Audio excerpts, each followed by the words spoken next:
There's a debate in Washington about taking federal land and handing over to be controlled by the states.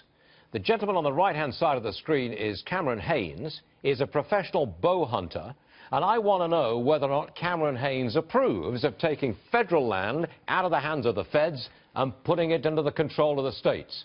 You for it, sir? I am against it. We are against H.R. 622, and actually 622 takes the law enforcement of federal lands from the feds, hands it to the states, which we want the federal well, what's wrong with the states?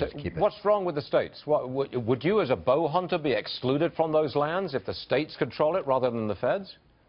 No, I wouldn't. No, but the state has enough to do already. They have a lot of responsibility, so the sheriffs would then, in addition to doing everything they're doing and spread too thin already in many places, they'd have to enforce laws on federal lands, which is millions and millions of acres, and it's just too much to do.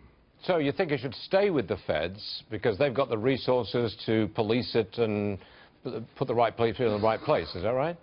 Yeah, and that's what they're trained to do. It's what they've been doing, and so if there's a problem with how it's been working right now, let's fix that. Let's pass legislation to fix if there is a problem. I haven't heard there is a problem, but for some reason, Congressman Chaffetz wants to, I guess, kick the can down the road, hand it over to the states. And I say let's just fix, if there's an issue, let's fix it. Let's bone up on management of federal lands and make it more valuable. You know, I mean, it can't be too much of a failure. Economic stimulus from recreation on public lands is up in the billions of dollars, 646 billions, and it has created 6.1 million jobs. So it's been fairly successful as it is. This bill, HR, whatever it is, how many acres would it hand from the feds to the states? It'd be 437 million acres. Isn't that about all we've got of federal land, isn't it? Yeah, I mean, that's a huge piece of country, obviously. And, you know, out west, there's been a fight for land since the 18th century, 19th century. And, you know, as we've moved west, it's who's going to control that land, because there's resource out there, and so it's a balance of taking the most resource from the land, and also so that's maximum yield, but we also want multi-use, and that's where hunters and fishermen and hikers, that's why we care about it.